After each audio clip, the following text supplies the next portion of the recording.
¿Dónde está el coche de tu padre, Javier? Dímelo.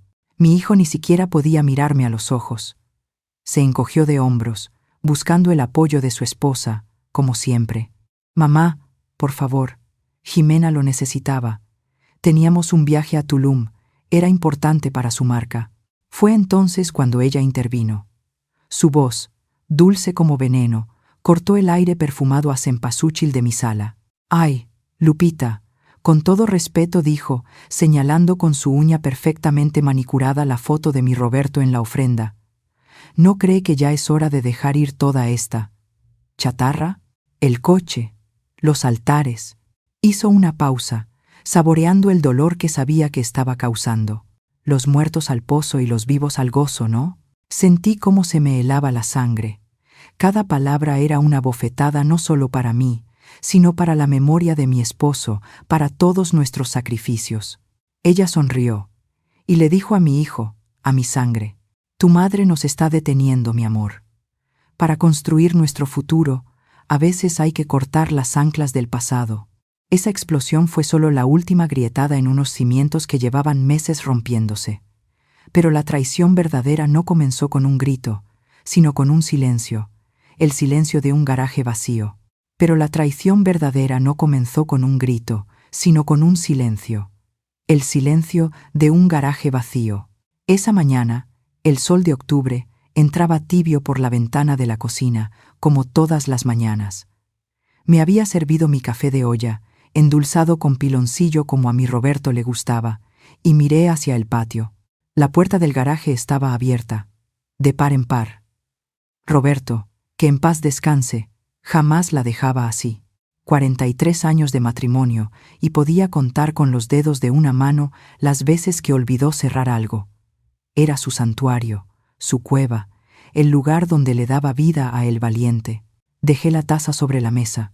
El corazón, ese viejo traidor, ya me empezaba a latir con un ritmo feo, un presentimiento. Salí al patio en mis pantuflas, el sereno de la noche todavía enfriaba las baldosas. El olor a gasolina, a aceite y a cuero viejo que siempre impregnaba el aire ya no estaba. Se había ido, y en su lugar solo quedaba el vacío. Ahí estaba la mancha oscura en el cemento, el fantasma de aceite donde el valiente había descansado por más de 30 años. Pero el coche no estaba. Me quedé parada, mirando la nada, mirando el banco de trabajo de Roberto, sus herramientas colgadas en la pared, cada una con su silueta dibujada en marcador negro para que supiera su lugar. Su mundo, intacto, menos su corazón, su Volkswagen Safari del 72 que restauró tornillo por tornillo, el coche en el que llevamos a Javier a casa desde el hospital, el coche de nuestros viajes a Acapulco, apretados y cantando, el coche que Roberto me juró que nunca saldría de la familia. Volví a entrar a la casa, sintiendo un hueco en el estómago que no era de hambre. Me fui directo a la sala, a la ofrenda que estaba preparando para el Día de Muertos. Necesitaba sentir a mi viejo cerca. Acomodé las flores de cempasúchil, su aroma llenando el cuarto. Coloqué el pan de muerto, el vaso con agua para su sed, y su botellita de tequila Don Julio, la que guardaba para las ocasiones especiales. Mirando su foto, esa donde sonríe con todos sus dientes y me abraza fuerte, le pregunté en un susurro: «¿Qué pasó, mi amor? ¿Qué hicieron?». Como si el diablo los hubiera invocado, escuché el motor de un coche afuera. El BMW de mi hijo. Ni siquiera era suyo, era de ella, pagado a plazos que seguro ni podían costear. Javier entró primero, con la mirada clavada en el suelo. Detrás de él, Jimena, su esposa, perfecta, como siempre, vestida de lino blanco, oliendo a un perfume caro que picaba en la nariz, con unas gafas de sol que no se quitó ni dentro de la casa. Se paró en medio de mi sala como si fuera la dueña, no de la casa, sino del mundo entero. No hubo tiempo para rodeos. Mi dolor era demasiado grande. «¿Dónde está el coche de tu padre, Javier? Dímelo». Mi hijo ni siquiera podía mirarme a los ojos. Se encogió de hombros, buscando el apoyo de su esposa, como siempre. Su voz fue un murmullo. «Mamá, por favor, siéntate, vamos a hablar». Estoy de pie. Te hice una pregunta. «Lo vendí», dijo al fin. las palabras saliendo atropelladas. Ximena lo necesitaba. Teníamos un viaje a Tulum. Era importante para su marca, para sus contactos. Su marca. Una cuenta de Instagram donde publicaba fotos de comida a la que apenas le daba un bocado y ropa que se ponía una sola vez. Sentí una náusea.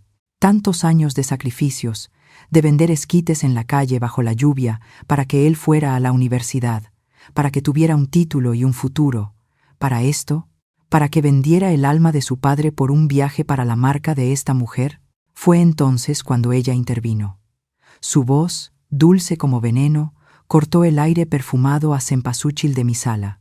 «Ay, Lupita», con todo respeto dijo, señalando con su uña perfectamente manicurada la foto de mi Roberto en la ofrenda, ¿no cree que ya es hora de dejar ir toda esta chatarra? El coche, los altares. Hizo una pausa, saboreando el dolor que sabía que estaba causando. Los muertos al pozo y los vivos al gozo, ¿no? Sentí cómo se me helaba la sangre.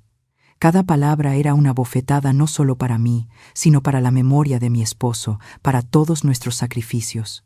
Ella sonrió y le dijo a mi hijo, a mi sangre, mientras le acomodaba el cuello de la camisa: «Tu madre nos está deteniendo, mi amor.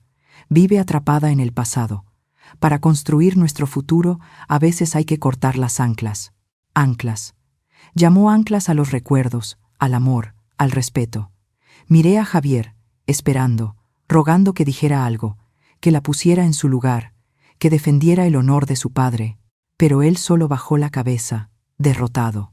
En ese momento, entendí que no solo había vendido un coche, había vendido su historia, la nuestra.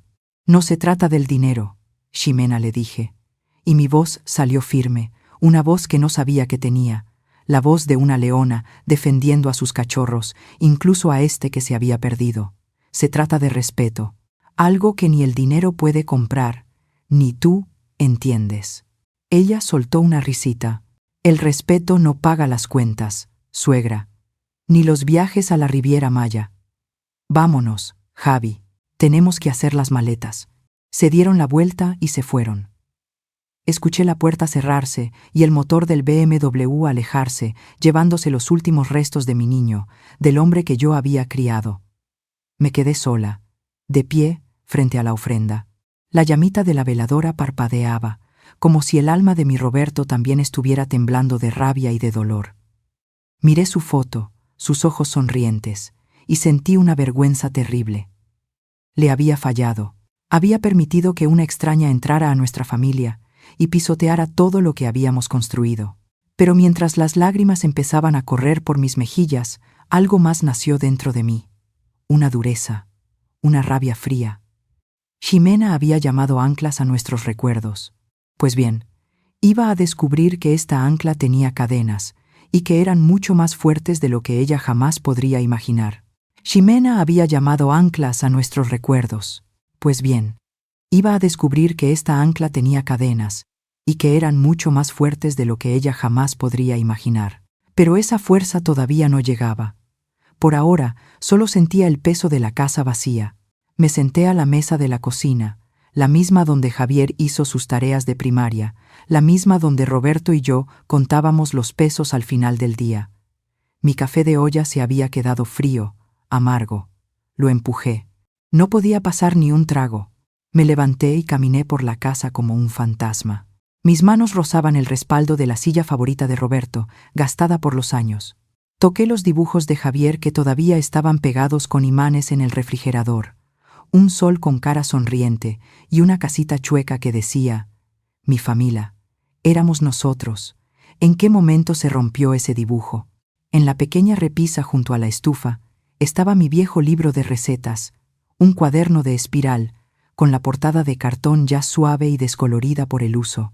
Las páginas estaban manchadas de mole, de aceite, de masa. Era la bitácora de nuestra vida. Ahí estaba la receta de los tamales de mi madre, el pozole que solo hacía para el cumpleaños de Roberto, los buñuelos de Navidad. Lo abrí con cuidado, y de entre las páginas amarillentas de los chiles en nogada, cayó una pequeña foto doblada. La recogí. Estaba gastada, los colores desvaídos.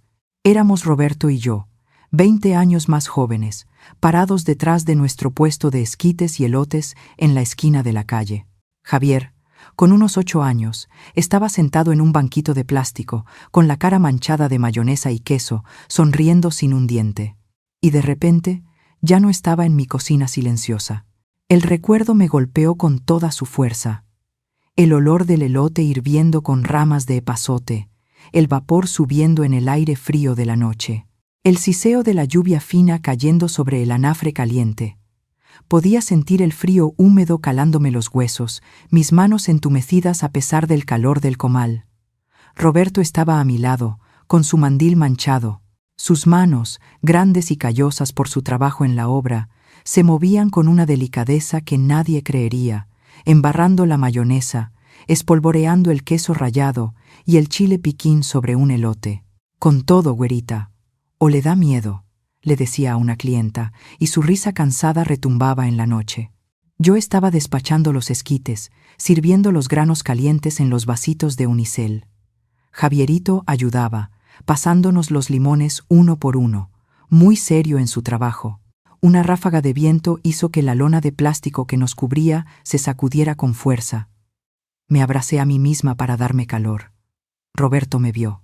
En un momento entre cliente y cliente, se acercó y me rodeó con su brazo. Ya falta poco. Mi vieja me susurró al oído. Su aliento olía a café y a cansancio. Unas 2 horas más y nos vamos a casa. Hoy vendimos bien, Beto le dije, apoyando mi cabeza en su hombro. Tiene que ser así, Lupe. Cada vasito de esquites, cada elote, es un ladrillo para el futuro de nuestro Javier. Miró a nuestro hijo, que ahora intentaba construir una torre con los limones sobrantes. Él no se va a romper la espalda como nosotros. Él va a usar la cabeza. Por eso tiene que ir a la universidad, cueste lo que cueste. Sentí un nudo en la garganta, cueste lo que cueste. Y vaya que nos costó. Fines de semana enteros, fiestas familiares a las que no fuimos, el dolor de espalda, el cansancio que se te mete en los huesos y no se quita ni durmiendo, todo por él. Para que fuera alguien, para que tuviera las oportunidades que nosotros nunca tuvimos. El recuerdo se desvaneció tan rápido como llegó. El olor a elote y lluvia fue reemplazado por el silencio de mi cocina y el aroma a cempasúchil de la sala. Estaba de nuevo sola, con la foto temblando en mi mano. Miré a esa Lupita más joven, con la cara cansada pero los ojos llenos de esperanza. Miré a ese Roberto fuerte, dispuesto a sacrificarlo todo por su hijo, y después miré la cara sonriente de mi Javierito. Y la rabia volvió, pero esta vez era clara como el agua. Ximena no solo veía un coche viejo, un cacharro, ella nos veía a nosotros, veía el puesto en la calle, las manos sucias de trabajo, el sudor. Éramos su vergüenza, el pasado naco de su marido que ella necesitaba borrar para poder construir su futuro de fantasía en Tulum. Habíamos pagado por la educación de Javier, por el traje que usó en su primera entrevista, por el hombre del que ella se enamoró, y ahora éramos un ancla. Apreté la foto en mi puño. No, no éramos un ancla. Éramos la raíz. Y a esta familia no la iba a arrancar de la tierra una oportunista con ínfulas de grandeza. Dejé la foto sobre la mesa, junto a la taza de café frío. Caminé con paso firme hacia el teléfono que colgaba en la pared de la cocina, ese aparato viejo que nos negábamos a quitar. Mis dedos marcaron un número que no había usado en meses, pero que mi memoria guardaba como un tesoro. Mientras esperaba a que contestaran, miré hacia la ofrenda. Roberto, mi amor, murmuré. Siempre decías que tu compadre Ramiro era un hombre de palabra. Más te vale que tuvieras razón, porque voy a necesitar toda la ayuda posible. Roberto, mi amor, murmuré. Siempre decías que tu compadre Ramiro era un hombre de palabra. Más te vale que tuvieras razón, porque voy a necesitar toda la ayuda posible. El teléfono sonó 1, 2, 3 veces. Cada timbrazo rebotaba en las paredes silenciosas de la cocina, un eco metálico que me taladraba los nervios. Estuve a punto de colgar, pensando que era una tontería, que solo estaba buscando consuelo donde ya no quedaba nada. Pero al cuarto timbrazo, una voz rasposa y familiar contestó. «¿Bueno? ¿Taller mecánico El Valiente? ¿Ramiro? Habla Lupe, tu comadre. Hubo un silencio al otro lado de la línea. No fue un silencio de sorpresa, sino uno pesado, cargado de algo que no supe descifrar. Podía escuchar de fondo el sonido de una llave de tuercas cayendo al suelo y el murmullo lejano de una cumbia en una radio mal sintonizada. «Comadre», dijo al fin, y su voz sonaba cansada, como si hubiera estado esperando mi llamada toda la noche. «Qué pena. De verdad, qué pena». Mi mano se aferró al cable en espiral del teléfono. «Entonces es verdad», dije. Y no fue una pregunta. «Lo tienes tú». «Aquí lo tengo, comadre. En mi taller. Llegó ayer por la tarde». Cerré los ojos. Escucharlo de la boca de otro lo hizo real. La traición ya no era solo una herida en mi corazón. Ahora tenía un testigo. «Javierito vino a verme», continuó Ramiro, y el diminutivo que usaba para mi hijo, el mismo que usaba cuando lo cargó en su bautizo, me dolió como una puñalada. Se veía desesperado, comadre. Hablaba de un dinero que necesitaba con urgencia, de un viaje, bueno, usted sabe, de su señora. Asentí, aunque él no podía verme. Claro que sabía. «¿Cuánto te pagó?», pregunté, con la voz ahogada. «Le di 25,000 pesos», dijo Ramiro, y su tono era de disculpa. «Sé que es una miseria, una burla, pero lo vi tan apurado que temí que se lo fuera a malbaratar a cualquier coyote por ahí. Preferí que se quedara aquí, en casa, hasta que pudiera hablar con usted. No podía, en conciencia, quedármelo». Sentí una pequeña ola de gratitud en medio de mi mar de dolor. La lealtad todavía existía. «Gracias, compadre. No sabes cómo». «No he terminado, comadre», me interrumpió, y su voz se volvió más grave, más confidencial. «Hay algo más. La razón por la que le digo todo esto. Hace como 2 años, antes de que mi compadre se nos adelantara, vino a verme al taller. Estuvimos trabajando en el motor de El Valiente, como tantas tardes, y de la nada se puso muy serio. Me hizo jurarle algo. Me pegué más al auricular, mi respiración contenida. ¿Un juramento? Roberto no era hombre de secretos, no conmigo», me dijo. «Compadre, uno nunca sabe las vueltas que da la vida. Si algo me pasa, y si por alguna razón este coche tiene que salir de las manos de mi familia, júrame que no dejarás que se lo lleve un extraño. Y júrame que, si eso pasa, llamarás a mi Lupe». El corazón me dio un vuelco. «Porque hay algo que ella necesita saber», me dijo. «Algo que escondí aquí, en el único lugar donde sé que nadie que no deba meterá las narices». Sentí que el suelo se movía bajo mis pies. Una promesa, un secreto, un plan. Mi Roberto, mi viejo, incluso después de muerto, seguía cuidándome.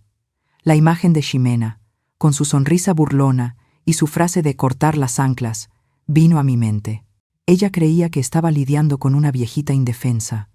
No sabía que estaba peleando contra un hombre cuya lealtad y amor eran más fuertes que la misma muerte. «Comadre», la voz de Ramiro me sacó de mis pensamientos. «Por favor, tiene que venir al taller, no por teléfono. Hay algo que su esposo quería que usted, y solo usted, supiera». Ya no había duda en mi voz. El temblor en mis manos se había calmado. La mujer que lloraba desconsolada frente a la ofrenda se había ido. «Deme la dirección», compadre, dije, con una firmeza que no sabía que poseía. «Salgo para allá». Colgué el teléfono. El llanto se había secado. Ahora, en mis venas, no corría tristeza, sino fuego. Miré la foto de Roberto en el altar. Ya no le hablaba con súplica, sino con complicidad. «Voy en camino, mi amor», pensé. «Vamos a ver qué arma me dejaste para esta guerra». «Voy en camino, mi amor», pensé. «Vamos a ver qué arma me dejaste para esta guerra». No me cambié. Me puse el rebozo que Roberto me regaló en nuestro último aniversario, tomé las llaves de la casa y salí. No pedí un taxi, no quería la charla vacía de un extraño.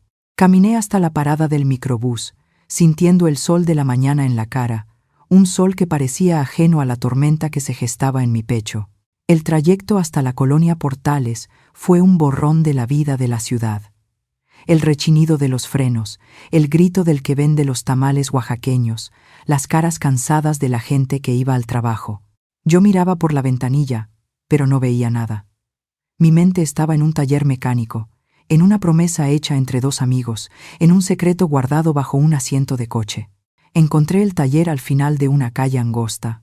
Taller mecánico El Valiente, decía un letrero de lámina pintado a mano, con las letras ya descarapeladas por el sol y la lluvia. El lugar olía exactamente como mi garaje, pero multiplicado por 10. Una mezcla penetrante de grasa, gasolina, metal caliente y el café de olla que hervía en una parrilla eléctrica en un rincón. La cumbia sonaba a todo volumen desde una radio colgada de un clavo, y dos muchachos con overoles manchados de aceite trabajaban en el motor de un Tsuru. Ramiro estaba de espaldas, inclinado sobre un banco de trabajo. Era más bajo y robusto que Roberto, pero tenía la misma espalda ancha de los hombres que han trabajado con las manos toda su vida. Se dio la vuelta como si sintiera mi presencia. Tenía los ojos tristes, enrojecidos. Se secó las manos en un trapo grasiento y caminó hacia mí. No nos abrazamos, no hubo palabras de consuelo, solo un asentimiento de cabeza, un entendimiento silencioso entre dos personas que compartían el mismo luto y ahora la misma misión. Gracias por venir, comadre, dijo en voz baja, casi un murmullo para no ser escuchado por los muchachos. Gracias por llamar, compadre. Me guió hacia el fondo del taller, a un área separada por una cortina de plástico, y allí estaba, mi valiente. Verlo me dolió físicamente, como si me hubieran dado un golpe en el estómago. La pintura verde olivo, un poco opaca. El pequeño raspón en la salpicadera derecha de aquella vez que le pegué a un poste en el mercado. La calcomanía de la Basílica de Guadalupe, que Roberto pegó en la ventana trasera y que yo nunca quise quitar. Estaba sucio, pero estaba entero. Era él. Acaricié el cofre frío. Sentí las abolladuras, las cicatrices de nuestra historia. Cada una era un recuerdo. Su hijo me dijo que le estorbaba, dijo Ramiro, con un coraje contenido, que era un trasto viejo que ocupaba espacio. Se me revolvió el estómago, comadre. Su padre le dedicó más horas a este coche que a dormir. Hay gente que no entiende de legados, respondí, con la garganta apretada. Ramiro asintió. Se acercó a la puerta del copiloto y la abrió. Mire, comadre, lo que me hizo jurar mi compadre. Se arrodilló en el suelo polvoriento del taller y metió la mano debajo del asiento. Yo no veía nada, solo el piso de hule del coche. Roberto era más listo que bonito. Con todo respeto, dijo Ramiro con una media sonrisa. Sabía que la señora de su hijo, pues, es de las que no se ensucian las manos. Jamás se le ocurriría meterse aquí. Este era el único lugar seguro de verdad. Escuché un clic metálico, sordo. Ramiro jaló una pequeña sección del piso debajo del asiento, una placa de metal que parecía parte del chasis. Debajo había un compartimento. No era grande, pero estaba perfectamente soldado, oculto a simple vista. Era obra de Roberto, sin duda. Fuerte, práctico, sin adornos. De adentro, Ramiro sacó dos cosas. Primero, una carpeta de cuero oscuro, gruesa y pesada, atada con un cordón. Después, una pequeña caja de madera de olivo, de las que venden en las iglesias para guardar rosarios. Me las entregó con una solemnidad que me heló la piel. Eran más que objetos. Se sentían como una herencia, como una responsabilidad.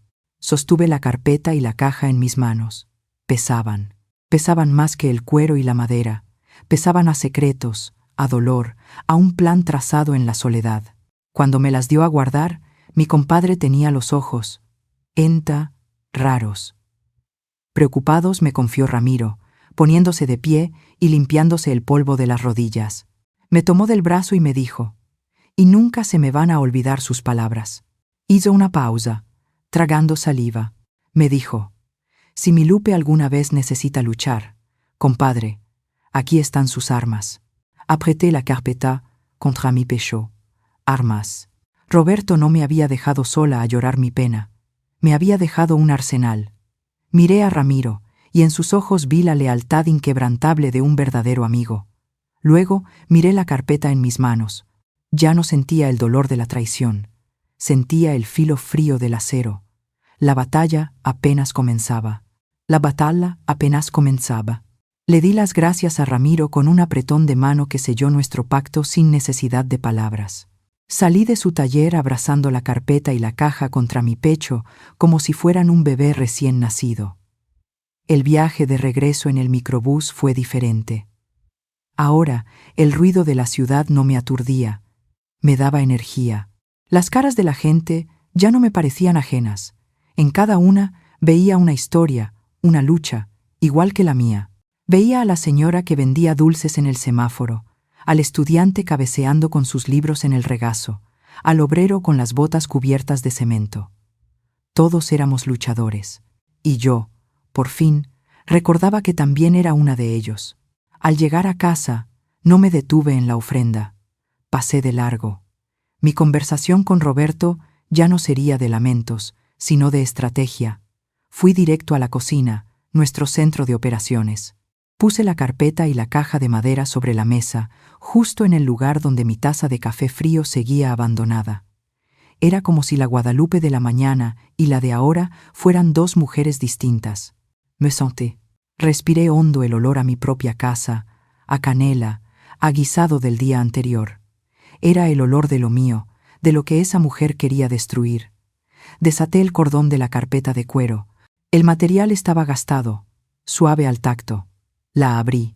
Lo primero que vi fue la caligrafía de mi esposo, apretada, clara, metódica. Eran notas en hojas de cuaderno cuadriculadas, fechas, lugares, observaciones. Leí la primera página, 15 de enero. Ximena mencionó casualmente que la casa de la mamá de una amiga se vendió para pagar un asilo carísimo. Preguntó cuánto costaría uno por aquí. Dijo que, solo por curiosidad. 3 de marzo. Encontré un folleto de bienes raíces de Coyoacán en su bolsa. Cuando le pregunté, dijo que era para buscar un departamento para ellos. Pero las propiedades marcadas eran casas grandes, como la nuestra. Sentí un escalofrío. Roberto lo había estado viendo todo, cada pequeño movimiento, cada palabra sembrada como veneno. Siguiendo las notas, encontré documentos.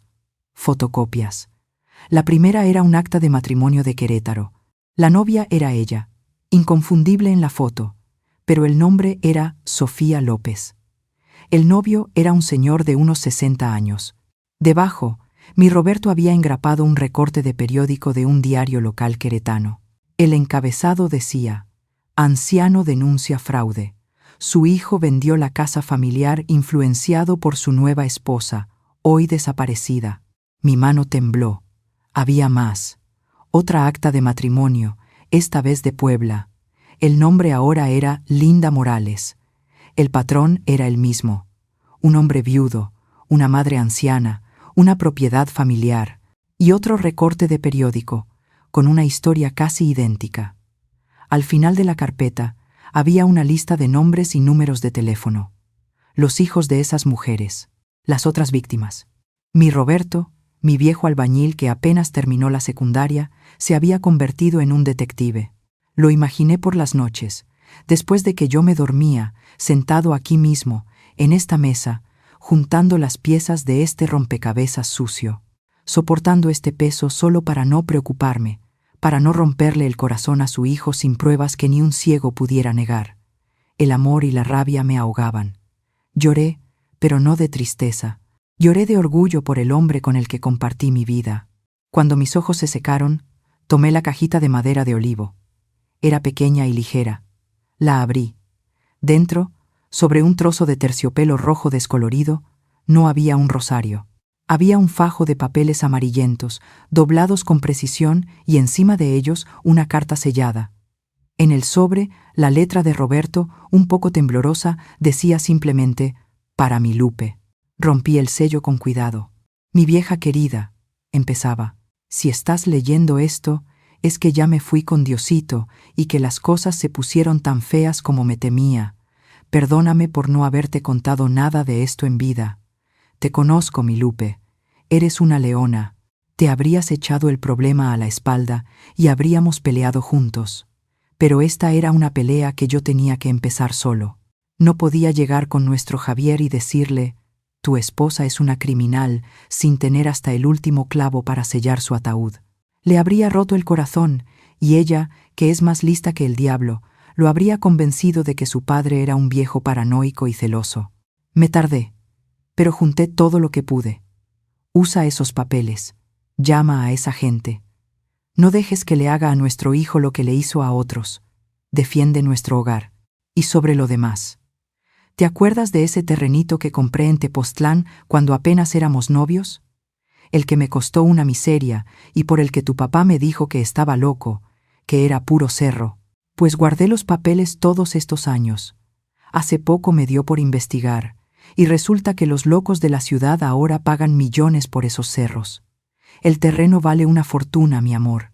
Es tuyo, es tu seguridad, es tu libertad, para que nunca, nunca tengas que depender de nadie, para que viajes, para que arregles la casa, para que vivas tranquila y sin angustias. Eres más fuerte de lo que crees, mi vieja luchona. Siempre lo has sido. Ahora, ve y demuéstrales de qué estás hecha. Defiende lo nuestro. Tuyo por siempre. Roberto. Dejé la carta sobre la mesa. Debajo estaban los títulos de propiedad originales. El papel se sentía antiguo, sagrado. Leí el valor estimado que Roberto había anotado en un papelito adjunto. La cifra era tan grande que tuve que leerla 3 veces para creerla. Me quedé quieta, en silencio. La luz del sol que entraba por la ventana iluminaba el polvo que flotaba en el aire. En esa mesa ya no había solo una carpeta y una caja. Estaba el legado completo de mi esposo. Me había dejado las pruebas para exponer a la víbora, el dinero para ser intocable, y lo más importante, me había dejado su fe inquebrantable en mi fuerza. Ximena quería cortar las anclas. Pobre tonta. No sabía que mi ancla no estaba hecha de recuerdos, sino de un amor tan profundo que ni la tumba podía contenerlo. Tomé la lista de números de teléfono que Roberto había recopilado. Mi dedo se detuvo en el primero. Un hombre en Querétaro. Marqué el número. La guerra había comenzado. La guerra había comenzado. Pasé las siguientes horas al teléfono. Con cada llamada, sentía la presencia de mi Roberto a mi lado, guiando mis palabras. El primer hombre con el que hablé, el de Querétaro, se quebró al contarme la historia de su madre. La misma manipulación, el mismo veneno susurrado al oído de un hijo. Es por su bien. Necesita cuidados que no le puedes dar. La casa es solo ladrillos, su seguridad es lo que importa. Me contó cómo su madre murió en un asilo, preguntando todos los días cuándo volvería a su hogar, a su jardín, a sus recuerdos. Colgué y tuve que sostenerme de la pared. La rabia y el dolor ajeno se sentían como propios. La segunda llamada, al viudo de Puebla, fue peor. Su voz era un eco de derrota. Había perdido el taller mecánico que su padre le heredó, 40 años de trabajo familiar vendidos por una promesa de empezar de cero en Cancún. 3 días después de que el dinero entró a la cuenta, ella desapareció. Eran las mismas garras, el mismo depredador con distinto nombre. Después de escuchar sus historias, supe que no podía cometer el mismo error que ellos. No podía llegar con Javier y aventarle la carpeta en la cara. La negación de un hombre enamorado es el muro más alto del mundo. Si yo lo atacaba de frente, él la defendería a ella. Tenía que ser más lista. Tenía que ser como el agua, que se filtra por las grietas más pequeñas hasta que la roca se rompe desde adentro. Necesitaba que la duda naciera en él, no en mí. Mi plan se formó lentamente, mientras preparaba un poco de sopa de fideo, más por la costumbre que por el hambre. Necesitaba una excusa, algo mundano, algo de madre, algo que él no pudiera negarse a hacer. Y entonces lo vi, sobre la repisa, el sobre con los papeles del predial. Perfecto. Esperé hasta el día siguiente.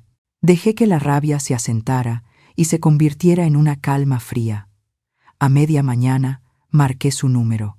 Contestó al segundo timbrazo, su voz tensa, a la defensiva. «¿Mamá? ¿Pasó algo?» Forcé mi voz a sonar cansada, un poco confundida. La voz de una viuda que no entiende el mundo moderno. «No, mijo. Todo bien». «Bueno, más o menos. Es que me llegaron los papeles del predial, y la verdad, con esto de que ahora todo es por internet y con códigos, yo ya no le entiendo. Tu papá siempre se encargaba de esto. ¿No tendrás un ratito para venir a ayudarme a descifrar este enredo?» Hubo una pausa. Podía imaginármelo al otro lado, consultándolo con ella, o tal vez luchando con su propia conciencia. No sé, mamá. Estoy muy ocupado en el trabajo. Ándale, mijo. Será un momentito, nada más para que me digas dónde tengo que pagar. Si no, después vienen los recargos. Por favor. El por favor fue la clave. Sonó débil, necesitado, justo lo que él esperaba. Está bien, suspiró. Paso a la hora de la comida, pero solo puedo quedarme un rato. Gracias, mi amor. Dios te bendiga. Colgué. El primer paso estaba dado. Preparé el escenario con el cuidado de un director de teatro. Hice café de olla, y el aroma a canela y piloncillo llenó la casa. Puse la carpeta con la investigación de Roberto en el fondo de un baúl viejo. No la necesitaría hoy.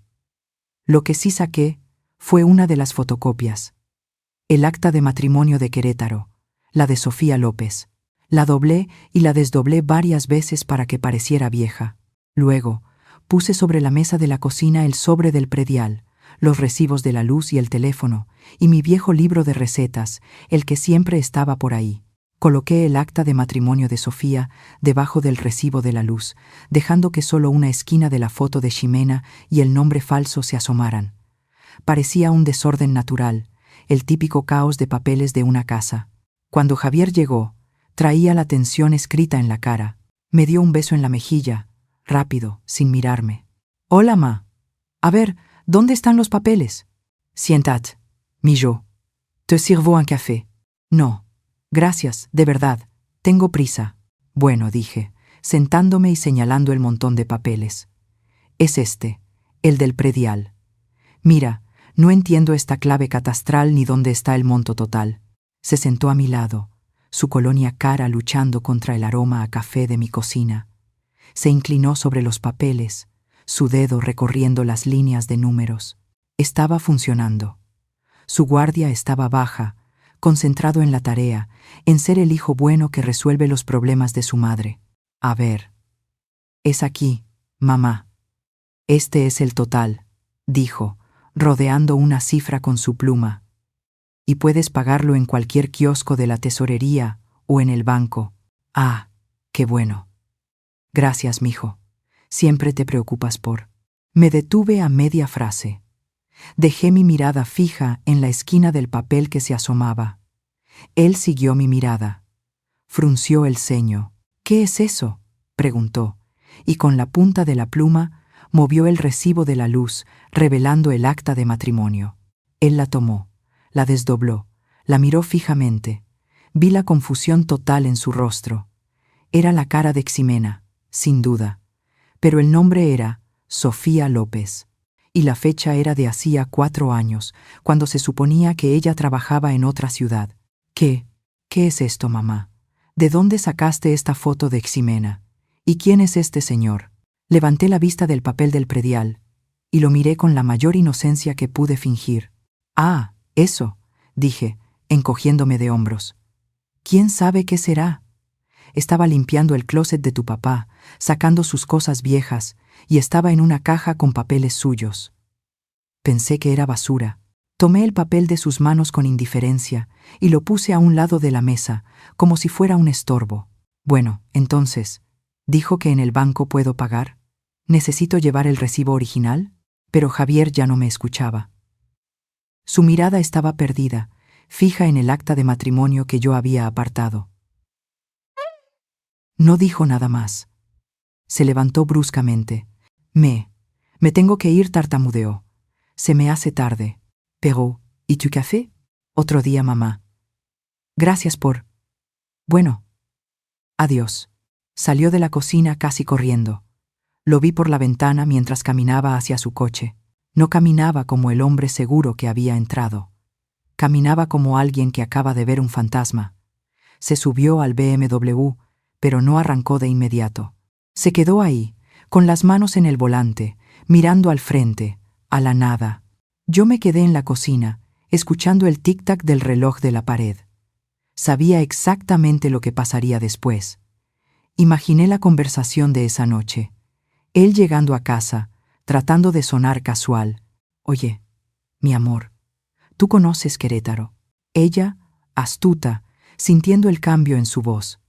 Y él, incapaz de contenerse, mostrándole la foto que seguramente había tomado del acta con su celular. Imaginé la cara de Ximena cambiando, la dulce sonrisa desapareciendo para dar paso al hielo, la acusación. ¿Estabas con tu mamá? Te está envenenando en mi contra. No puedo creer que le creas a ella y no a mí. La primera grieta. Pequeña, casi invisible, pero profunda. Una sola gota de duda, sembrada en el momento justo, puede derrumbar el castillo de mentiras más grande. Y yo acababa de soltar la primera gota. Una sola gota de duda, sembrada en el momento justo, puede derrumbar el castillo de mentiras más grande. Y yo acababa de soltar la primera gota. Lo que siguió fueron 2 días de un silencio espeso, casi insoportable. Yo seguí con mi rutina, como si nada. Fui al mercado por el mandado, regateé el precio de los jitomates con doña Elvira, compré 1 kilo de tortillas recién hechas. Por fuera era la misma Lupita de siempre, pero por dentro era una pescadora que había lanzado el anzuelo, y ahora sostenía el hilo con una paciencia de acero, esperando el más mínimo tirón. Cada vez que sonaba el teléfono, mi corazón daba un brinco. Cada vez que pasaba un coche parecido al de mi hijo por la calle, me asomaba por la ventana. Sabía que la duda, una vez plantada, es una hierba mala. Crece en la oscuridad, se enreda en los pensamientos, ahoga la confianza. Me imaginaba a Javier en su oficina, mirando un punto fijo en la pared, incapaz de concentrarse. Me lo imaginaba en la noche, acostado junto a ella, mirándola dormir y preguntándose por primera vez, ¿quién eres en realidad? La foto de Sofía López sería un fantasma entre ellos, una tercera presencia en su cama. La llamada llegó al segundo día, casi a la medianoche. El teléfono sonó estridente en la quietud de la casa. Supe que era él antes de ver el nombre en la pantalla. Ninguna otra persona me llamaría a esas horas. ¿Bueno?, contesté, tratando de que mi voz sonara adormilada. Mamá, soy yo. Su voz estaba rota. Era el susurro de un hombre que ha visto cómo se derrumba su mundo. No era la voz del hijo enojado que me había confrontado, ni la del profesionista exitoso. Era la voz del niño que se había caído de la bicicleta y se había raspado las rodillas. ¿Qué pasa, mijo? ¿Estás bien? ¿Es muy tarde? Ella se fue, mamá dijo, y un sollozo ahogado se escapó de su garganta. Hizo una maleta y se fue. Me senté en el borde de mi cama. El hilo en mi mano había dado el tirón, y había sido brutal. Cuéntame, Javier. Desde el principio. Él respiró hondo, tratando de controlar el llanto. Y entonces, las palabras empezaron a salir a borbotones, un torrente de confusión y dolor. Después de que salí de tu casa, no podía sacarme esa foto de la cabeza. Sofía López. El nombre me daba vueltas y vueltas. Intenté convencerme de que era una tontería, que eras tú tratando de... Ya sabes. Pero no pude. Esa noche, cuando llegué a casa, intenté ser casual. Me contó que le preguntó a Ximena por Querétaro. Le dijo, «Oye, mi amor, cuéntame otra vez de cuando vivías allá. ¿Cómo se llamaba la universidad a la que fuiste?» Ella, según Javier, se puso tensa al instante. Le dio un nombre diferente al que le había dicho antes. Un pequeño detalle. Pero para Javier fue como una luz de alarma. Le pregunté por el nombre de la calle donde vivía. Me dijo uno, pero yo recordaba otro. Empezó a ponerse nerviosa, a decirme que por qué tantas preguntas, que si no confiaba en ella. Y la verdad, mamá, por primera vez, la respuesta era no. No confiaba. La duda ya no era una hierba, era un árbol con raíces profundas. Me dijo que esperó a que ella se metiera a bañar y con las manos temblorosas buscó en su cartera. No encontró nada raro, pero luego recordó algo. Una vez, ella le había pedido su firma para un trámite de un seguro, diciendo que era una formalidad. Buscó en el cajón donde guardaban los papeles importantes y encontró una carpeta que nunca había visto. Eran estados de cuenta, mamá, de 3 tarjetas de crédito que yo no sabía que existían. Estaban a mi nombre. Mi firma estaba ahí, pero se veía rara, falsificada. La deuda era de casi 80,000 pesos. cargos en boutiques de Masaryk donde nunca habían comprado, spas, restaurantes carísimos. Era el costo de la vida de fantasía que ella publicaba en su Instagram, todo pagado a su nombre. La confronté cuando salió del baño, su voz se quebró de nuevo. Le puse los papeles en la cama, le pedí que me explicara. Aquí fue donde la máscara de Ximena se cayó por completo. No hubo lágrimas, ni disculpas, hubo furia. Su cara. Mamá, nunca la había visto así. Era una extraña, fría, dura. Me gritó que qué derecho tenía yo de revisar sus cosas. Le dije que era mi nombre, mi deuda. Ipsion se empezó a reír, un orillo feo. Me contó que ella le confesó todo, con un desprecio brutal. Le dijo que él era un conformista, un tibio, que si por él fuera, seguirían viviendo en un departamentucho de medio pelo toda la vida. Me dijo, alguien tiene que buscar la manera de que vivamos como gente decente, porque con tu sueldito de oficinista no nos alcanza ni para empezar. Yo estoy construyendo una marca, un futuro. Y entonces saqué la foto del acta. Le pregunté quién era Sofía López. El silencio al otro lado del teléfono fue pesado. Se quedó callada. Y luego me dijo las peores palabras que he escuchado en mi vida. Me dijo, nunca entendiste nada, Javier. Eres igual de conformista que ellos. Me di cuenta de que ellos éramos nosotros, tú y papá. La pelea finalizó con ella yendo al closet, sacando una maleta de diseñador y llenándola con su ropa más cara. No se llevó fotos, ni recuerdos, solo cosas de marca. Antes de salir, se detuvo en la puerta. Me miró con un asco que no te puedo describir, mamá, y me dijo, tu problema es que tienes sangre de pobre, y eso, ni con todo el dinero del mundo se quita. Y se fue. Me quedé en silencio, dejando que el dolor de mi hijo me atravesara. Había funcionado. Mi plan había funcionado, pero el costo era la felicidad destrozada de mi único hijo. No sentí triunfo, solo una pena inmensa. ¿Javier? ¿Sigues ahí? Sí. ¿Qué hago, mamá? ¿Qué hago ahora? La leona que había despertado dentro de mí tomó el control. Se acabaron los juegos, las indirectas. Era hora de terminar esto. Escúchame bien, mi amor. No vas a hacer nada. Te vas a quedar ahí. Vas a tomar un vaso de agua y vas a respirar. Yo me voy a encargar. No estás solo. Colgué el teléfono. El tiempo de sembrar dudas había terminado. Ahora era tiempo de cazar. Ahora era tiempo de cazar. Colgué el teléfono con Javier y mis manos no temblaban. Estaban firmes. Marqué el número de Ramiro. Contestó al primer timbrazo, como si estuviera pegado al teléfono. Comadre. La víbora salió del nido, compadre. Está huyendo. ¿A dónde va? ¿Lo sabe? No. Pero no puede ir lejos todavía. Es una mujer de vanidades. Necesitará dinero, y lo necesitará en efectivo. No se va a esconder en un hotelucho de mala muerte. Buscará un lugar donde todavía pueda sentirse superior, aunque sea por unas horas. Piense, compadre, ¿dónde la ha visto Javier? ¿A qué lugares la llevaba para apantallarla? Hubo un silencio. Podía escuchar a Ramiro pensando, el ruido de su taller de fondo. Coyoacán, dijo al fin. Siempre Coyoacán. Que el café con las amigas artistas, que el bazar de los sábados. A ella le encantaba ir ahí a sentirse bohemia, a tomarse fotos para su, como se llame, su Instagram. Ahí es. Va a ir ahí, afirmé. Era lógico, un último paseo por su escenario antes de que cayera el telón. Llame a la policía, compadre. Dígales que una defraudadora anda suelta. Yo ya hablé con las otras víctimas. Vienen para acá. Nos vemos en la entrada del mercado, por el jardín.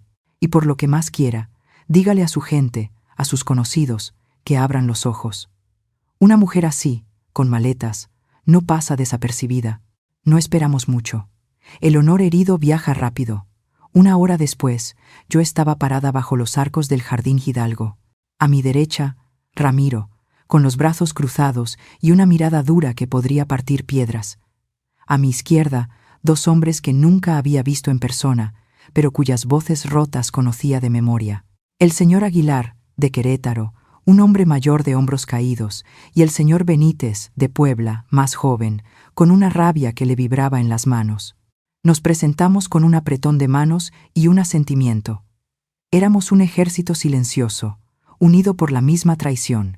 El mercado de Coyoacán hervía de vida. Sábado por la tarde. El aire era una mezcla caótica de olores. Elotes asados, fruta picada con chile, el incienso de los puestos de artesanías. El sonido era un estruendo de alegría, la música desafinada de un organillero, los gritos de los vendedores. Pásele, güerita, sin compromiso. Las risas de los niños. Era el corazón de México latiendo a toda máquina, un mundo de gente trabajadora, de familias, de vida real. El antídoto perfecto para el veneno de una vida falsa. Esperamos. Cada minuto era una eternidad. El señor Aguilar miraba el suelo, perdido en sus recuerdos. El señor Benítez no dejaba de apretar los puños. Ramiro oteaba a la multitud como un halcón. Yo me aferraba a mi rebozo, el rebozo de Roberto. Era mi armadura. Y entonces la vi. Salió de un café de esos con nombres en francés. Caminaba como si fuera la dueña de la plaza, con sus gafas de sol puestas, su abrigo de diseñador y arrastrando una maleta pequeña, pero sin duda carísima. Hablaba por su celular, con una mano en la cadera, riendo. Buscaba un taxi, seguramente para irse al aeropuerto. Pasó junto a un puesto de quesadillas y arrugó la nariz con asco por el olor a fritanga. En ese gesto vi toda su podredumbre. Es ella, dije. Y mi voz fue un susurro de acero. Empezamos a caminar, los cuatro, sin prisa, pero sin pausa. Cruzamos el jardín, abriéndonos paso entre la gente. Ella seguía distraída con su teléfono, buscando con la mirada un taxi libre en la esquina. Nos pusimos frente a ella, bloqueándole el paso. Tardó un segundo en darse cuenta. Cuando levantó la vista de su teléfono, su sonrisa se congeló en su cara. Nos miró a los cuatro, confundida. Sus ojos pasaron por los rostros de los señores Aguilar y Benítez sin reconocerlos. Luego se fijó en Ramiro, y una chispa de duda apareció. Finalmente, sus ojos se encontraron con los míos. Vaya, vaya. Una reunión familiar, dijo con sarcasmo, quitándose las gafas de sol. ¿Qué es esto, Lupita? ¿Vino a rogarme que vuelva con su hijito? No dije. Y mi voz sonó clara y fuerte, por encima del ruido del mercado. Vinimos a que les devuelva su nombre a estos señores. Señaló al señor Aguilar. Este hombre la conoció como Sofía López. Luego señalé al señor Benítez. Y él, como Linda Morales. La cara de Ximena perdió todo su color. El pánico, feo y real, asomó por primera vez en sus ojos. No sé de qué me hablan. Están locos, tartamudeó, intentando rodearnos. Ramiro le bloqueó el paso. Yo la conozco como Ximena, continuó Ramiro, la que convenció a mi ahijado de vender el coche de su padre por una miseria. Y yo la conozco como Linda, dije, dando un paso al frente. Era el nombre que me habían dado por teléfono, su verdadero nombre. Linda Marsh, una ladrona, una defraudadora que se aprovecha de la gente buena y destruye familias. Creíste que podías venir a mi casa, pisotear la memoria de mi esposo, robarle a mi hijo y salirte con la tuya. Te equivocaste. La gente a nuestro alrededor empezó a detenerse. El vendedor de esquites bajó su cucharón. La pareja que se estaba besando en una banca se separó para mirar. Se empezó a formar un círculo de curiosos. El escenario estaba listo. El qué dirán que tanto le importaba se estaba convirtiendo en su pesadilla. «¡Suéltenme! ¡Auxilio! ¡Me están molestando!», gritó, tratando de jugar la carta de la víctima. Pero en ese momento, 2 policías uniformados se abrieron paso entre la multitud. Ramiro había cumplido. «¿Señorita Linda Marsh?», preguntó uno de ellos, con una voz oficial que no admitía discusión. El sonido de su verdadero nombre, dicho en voz alta por un policía en medio de Coyoacán, fue el golpe final. Su máscara se hizo añicos. «¡Ese no es mi nombre!», chilló, su voz aguda y desesperada. «Tenemos una orden de arresto en su contra por fraude, emitida desde el estado de Querétaro y otra de Puebla. Y me parece que aquí en la Ciudad de México también tiene unas cuantas deudas pendientes. Tendrá que acompañarnos». La farsa había terminado. Su mundo de fantasía se derrumbó allí mismo, sobre el adoquín de una plaza histórica, frente a la mirada de decenas de extraños. Su humillación era pública, era total. Era, finalmente, justicia. Su humillación era pública, era total. Era, finalmente, justicia. Pero la justicia no es silenciosa, es un estruendo. En el momento en que el policía dijo su verdadero nombre, la multitud contuvo el aliento.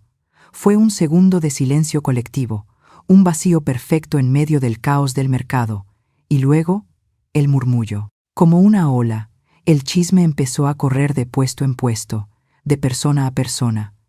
Los teléfonos celulares, como si tuvieran vida propia, salieron de los bolsillos y las bolsas. Decenas de pequeños ojos de vidrio se levantaron para capturar el momento, para grabar la caída. El organillero dejó de tocar su vals triste. El señor de los esquites se quedó con el cucharón en el aire. El espectáculo ya no eran los voladores de Papantla ni los mimos del jardín. El espectáculo era ella. Linda Marsh, alias Jimena, alias Sofía, alias quién sabe cuántas más, pareció entenderlo en ese instante. Entendió que su mayor capital, su imagen, su apariencia de clase, el qué dirán que tanto se esforzó por controlar, se estaba quemando frente a sus ojos, y el pánico la consumió. «¡No me toquen!», gritó, y su voz ya no era la de una influencer sofisticada, sino el chillido agudo de un animal atrapado. «Esto es un error. Ustedes no saben quién soy yo». Intentó zafarse, dar un paso atrás, pero el segundo policía le bloqueó el camino. Y entonces corrió. Dejó caer su maleta de diseñador, que se abrió al golpear el suelo, derramando sobre el adoquín sucio blusas de seda, frascos de cremas carísimas y un par de tacones de aguja, símbolos de su vida falsa, ahora pisoteados entre restos de fruta y servilletas de papel. No llegó lejos. Corrió sin rumbo, tropezando, con el abrigo caro estorbándole. Uno de los policías la alcanzó en menos de 10 pasos, sujetándola con firmeza por el brazo. Fue entonces cuando la bestia salió por completo. Empezó a luchar, a dar patadas, a morder. «Suéltenme, gatos muertos de hambre. Les voy a hablar a mis abogados. Los voy a destruir». La gente jadeaba. Se le acabó el teatrito. Escuché decir a una señora a mi lado: «Mírala». Con lo finita que se veía, susurró otra. El escándalo era mayúsculo. La policía, con una paciencia profesional, la sometió. Le pusieron las esposas. El clic de las esposas cerrándose fue el sonido más satisfactorio que he escuchado en mi vida. Fue el sonido de una puerta de jaula cerrándose. Y justo en ese momento, en el clímax de su humillación, lo vi. Javier había llegado. Estaba parado al borde del círculo de curiosos, pálido como un muerto. Ramiro debió haberle llamado. Se abría paso entre la gente, con los ojos fijos en la escena, con una expresión de horror e incredulidad. No veía a su esposa. Veía a una extraña gritando y pataleando, con el maquillaje corrido por el sudor y la rabia. Linda lo vio. Sus ojos se clavaron en él, y todo el veneno que tenía dentro encontró su blanco. «Tú», siseó, y aunque los policías la sujetaban, se abalanzó hacia él con todo el cuerpo. «Tú tenías que ser débil, poco hombre, corriendo a las faldas de tu mamita». Javier se quedó paralizado, como si sus palabras fueran golpes físicos. «Por eso te escogí», le gritó, y su voz resonaba en toda la plaza. «Por débil.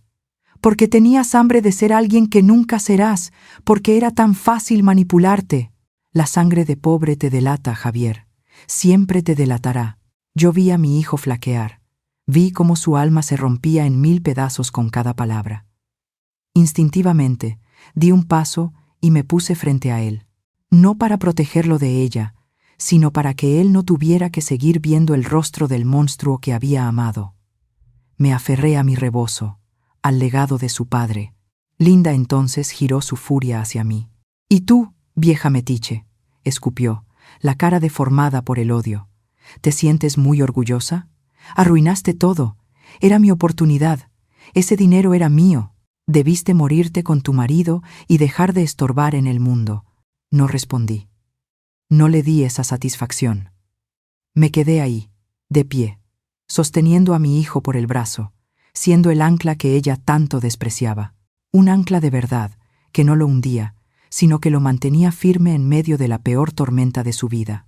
Los policías empezaron a llevársela. Ella seguía gritando, una letanía de insultos y amenazas que se perdían mientras la arrastraban entre la multitud. La gente se apartaba, algunos con miedo, otros con lástima, la mayoría con ese morbo fascinado que provocan las tragedias ajenas. La vi por última vez cuando la metían a la patrulla. Su abrigo de diseñador estaba manchado de polvo, su peinado perfecto deshecho. Me miró una última vez a través del cristal. No había rabia en sus ojos, solo un vacío helado. El vacío de alguien que lo ha perdido todo porque nunca tuvo nada de verdad. La patrulla se alejó, sus luces parpadeando en silencio. El murmullo de la gente empezó a bajar. El organillero, tímidamente, volvió a tocar su canción. El mercado, poco a poco, reanudó su pulso. Pero para nosotros, el mundo se había detenido. Javier estaba a mi lado, temblando. No lloraba, no hablaba, solo temblaba. La reina falsa había caído, pero su veneno todavía corría por las venas de mi hijo, y limpiarlo. Esa sería la batalla más larga de todas. La reina falsa había caído, pero su veneno todavía corría por las venas de mi hijo, y limpiarlo. Esa sería la batalla más larga de todas. El viaje de regreso a casa desde Coyoacán fue en un silencio sepulcral. Javier se sentó en el asiento del copiloto de mi viejo cochecito, el que Roberto me compró para ir al mandado, y no dijo una sola palabra. Miraba por la ventanilla las calles de la ciudad que pasaban, pero sus ojos estaban vacíos. Estaba viendo las ruinas de su propia vida. Cuando llegamos a su departamento, ese lugar impersonal y frío que ella había decorado, subí con él. No me lo pidió, pero tampoco me detuvo.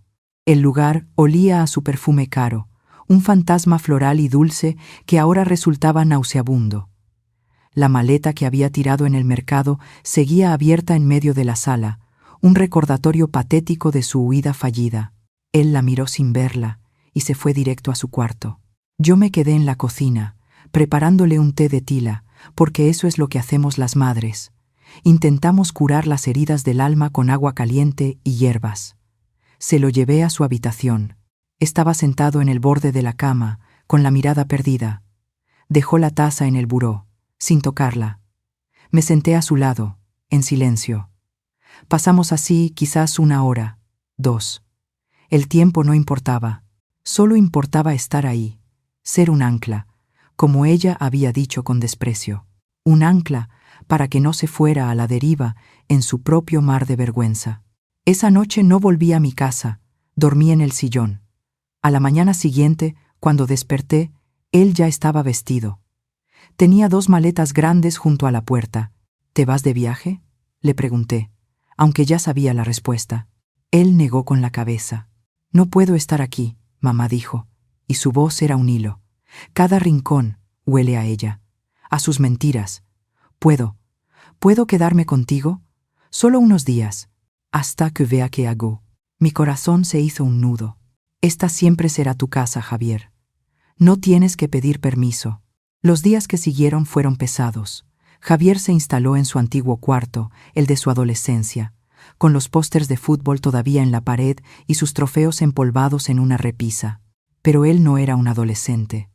Era un hombre roto de 38 años. Apenas salía de la habitación. Yo le preparaba sus platillos favoritos: chilaquiles rojos con pollo y queso, sopa de tortilla, albóndigas en chipotle. Comía por educación, 2 o 3 bocados, y dejaba el resto. Lo oía caminar por la casa en la noche, como un alma en pena. No veía la televisión, no leía, solo existía, suspendido en su dolor. Yo no lo presionaba, le daba su espacio. Sabía que la vergüenza es una herida que tiene que sanar de adentro hacia afuera. Cualquier palabra mía sería como echarle sal, así que esperaba. Al 4.º día, lo encontré donde sabía que terminaría por ir. En el garaje. La puerta estaba abierta y la luz gris de la tarde entraba, iluminando el polvo. Estaba sentado en el viejo banquito de madera de su padre, justo en medio del espacio vacío donde debería estar el valiente. Tenía la espalda encorvada, los codos sobre las rodillas. Miraba la mancha de aceite en el suelo como si fuera un abismo. Me quedé en la entrada, sin hacer ruido. El garaje se sentía como una tumba. El eco de la traición rebotaba en las paredes donde aún colgaban las herramientas de Roberto. Javier no se movió por un largo tiempo.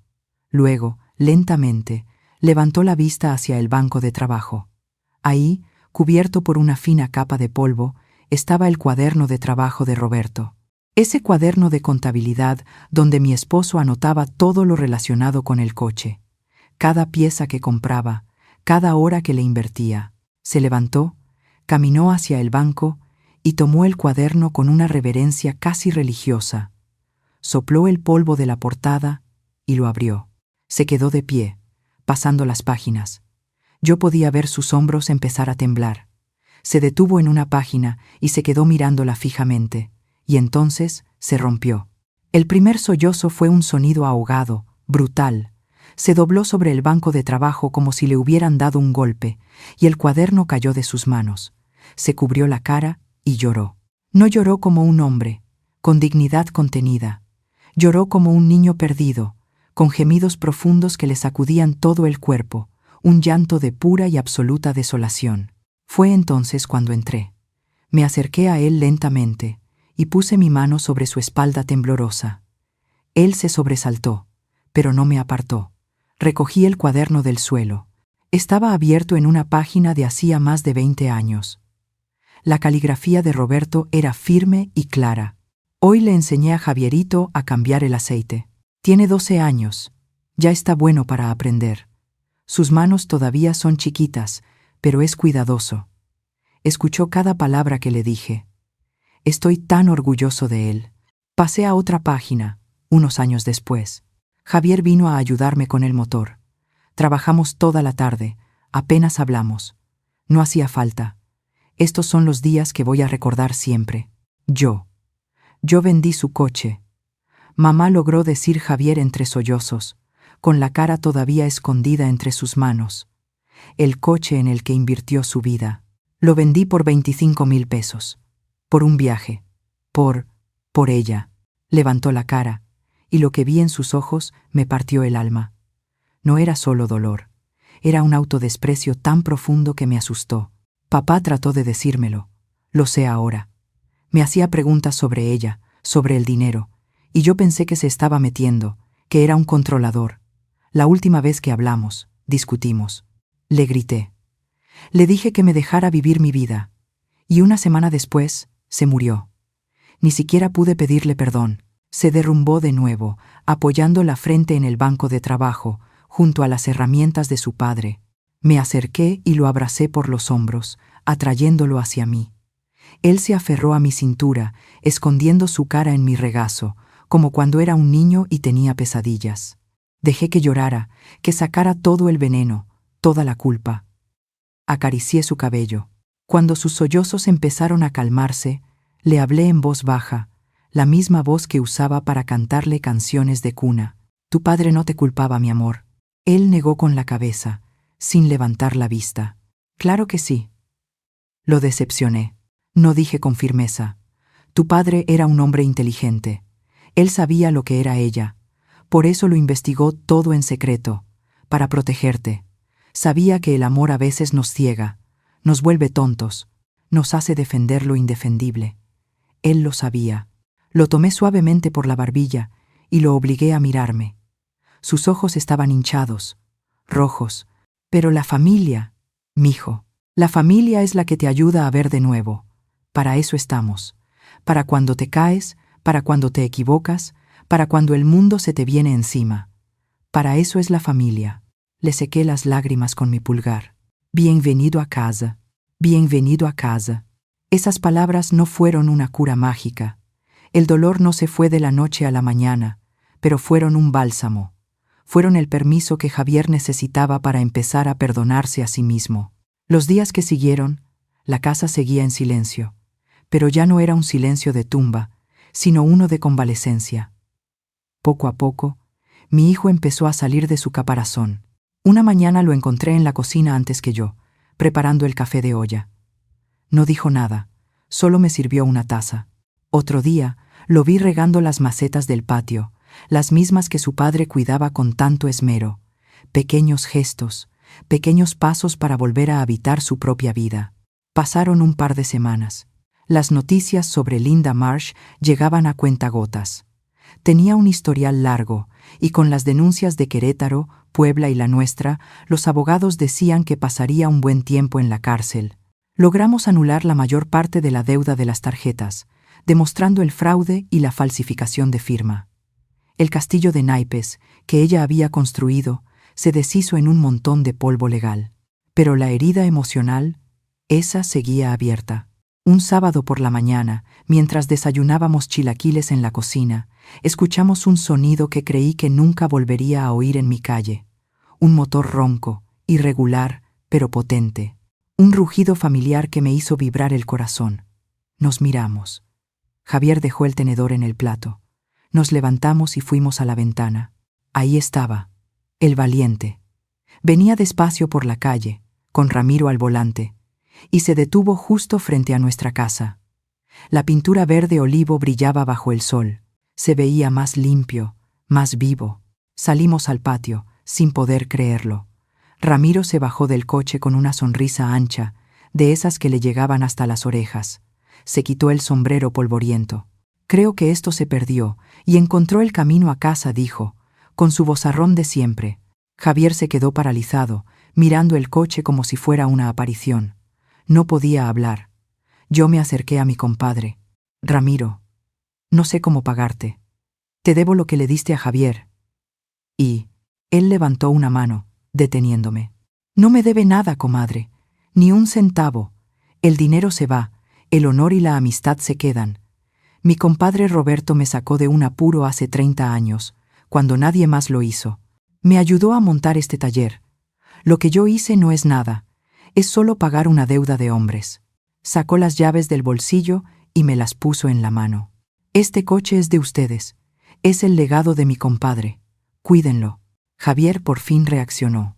Se acercó a Ramiro y por primera vez, desde el escándalo, vi a mi hijo actuar como un hombre entero. Lo abrazó. Gracias, padrino, le dijo, y la palabra padrino salió cargada de todo el peso de su significado. Le juro que voy a cuidar de él. Ramiro le dio unas palmadas en la espalda. Eso es lo que tu padre querría escuchar, ahijado. Esa tarde, metimos el valiente de vuelta en el garaje. Cuando el motor se apagó, el espacio vacío que había sido una herida durante semanas se llenó de nuevo. El garaje volvió a oler a gasolina y a recuerdos. Se sentía completo, se sentía como en casa. A partir de ese día, el garaje se convirtió en el refugio de Javier. Cada fin de semana, cada tarde libre, se la pasaba ahí. Lo primero que hizo fue limpiar. Limpió cada herramienta y la colgó en su lugar. Desempolvó el banco de trabajo, barrió el suelo. Estaba preparando el terreno, no solo para arreglar el coche, sino para arreglarse a sí mismo. Luego, trajo el cuaderno de trabajo de su padre. Lo ponía abierto sobre una mesa limpia y lo seguía como si fueran las sagradas escrituras. Lo vi pasar horas aprendiendo a calibrar el carburador, leyendo las notas de su padre. Lo vi frustrarse, maldecir en voz baja cuando una tuerca no aflojaba, pero no se rendía. Se limpiaba la grasa de la frente con el dorso de la mano y volvía a intentarlo. Yo le llevaba café, a veces un plato con fruta picada. No le decía mucho, solo me sentaba en el banquito de madera y lo observaba, y en sus movimientos, en su concentración, empecé a ver a mi Roberto. La misma forma de sostener una llave inglesa, la misma manera de inclinar la cabeza para escuchar el sonido del motor. Las manos de mi esposo estaban trabajando a través de las manos de mi hijo. Pasaron los meses. La primavera se convirtió en verano. El motor de El Valiente ya no tosía, ahora ronroneaba. Javier le pulió la pintura hasta que pudo verse reflejado en ella. Cambió las vestiduras gastadas, y mientras el coche volvía a la vida, mi hijo también lo hacía. La sombra en sus ojos desapareció, reemplazada por una chispa de orgullo. Empezó a sonreír de nuevo. Hablaba más en la cena. Me contaba de sus avances, Usaba palabras como bujías y pistones que yo no entendía, pero que escuchaba con toda la atención del mundo. Una tarde de domingo, yo estaba en la cocina preparando agua de Jamaica. Javier entró, con las manos llenas de grasa, pero con la cara radiante. «Ya está listo, ma». «¿Listo?» «Listo para cumplir la promesa de papá. Ven». Me llevó al garaje. El Valiente brillaba. Parecía nuevo. Abrió la puerta del conductor. «Súbete». Me quedé helada. «¿Yo? Pero Javier, yo no sé manejar estas carcachas viejas. Papá quería que aprendieras». Aquí, en su cuaderno dijo, señalando una página, escribió: «El último paso, enseñarle a mi Lupe a domar a la bestia, para que sea libre». Mi corazón dio un vuelco. Miré el asiento del conductor, el volante gastado por las manos de mi esposo, y miré a mi hijo, entero, fuerte, sonriente.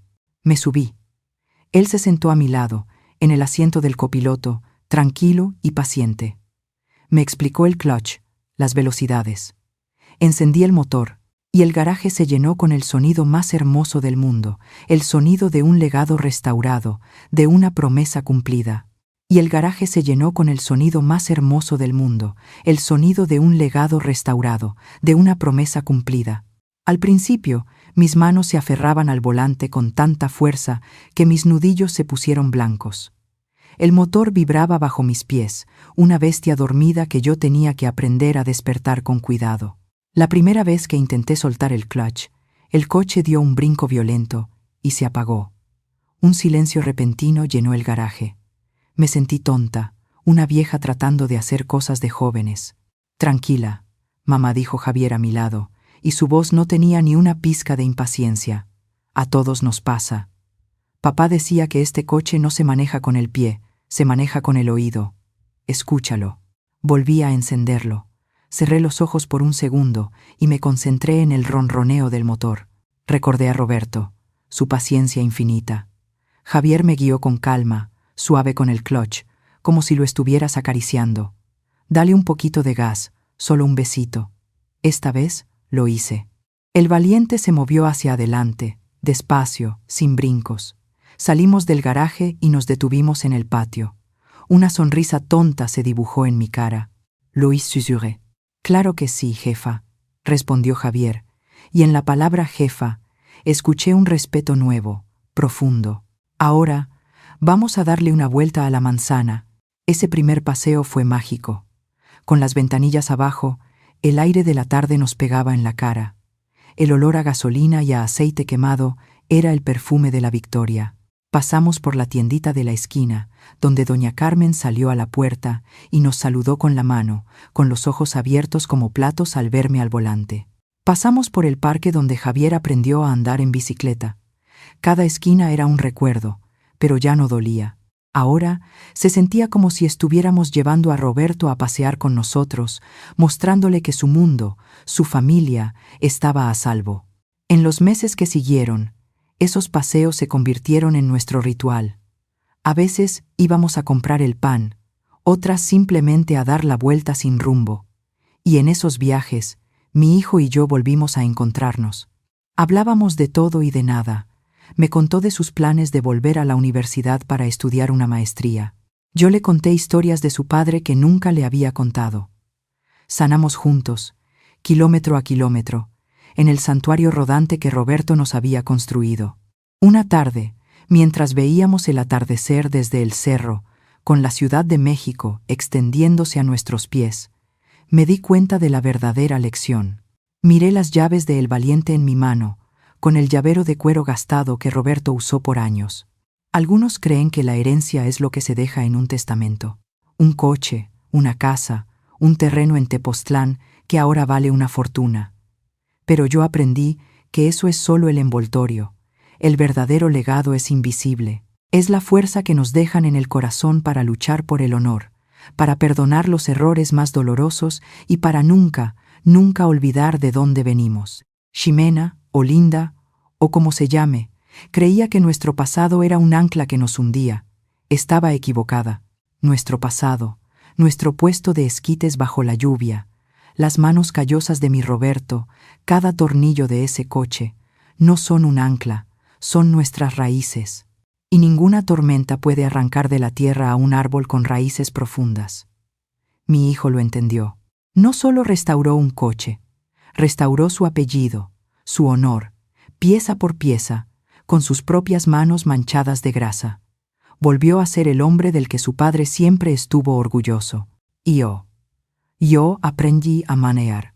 Aprendí que nunca es tarde para tomar el volante de tu propia vida y acelerar hacia el futuro, sin importar cuántos años tengas. Aprendí que soy más fuerte de lo que jamás imaginé. Así que esa es mi historia. La historia de cómo una traición casi nos destruye, pero al final solo nos hizo más fuertes. ¿Y usted? ¿Qué tesoro familiar protegería con su vida?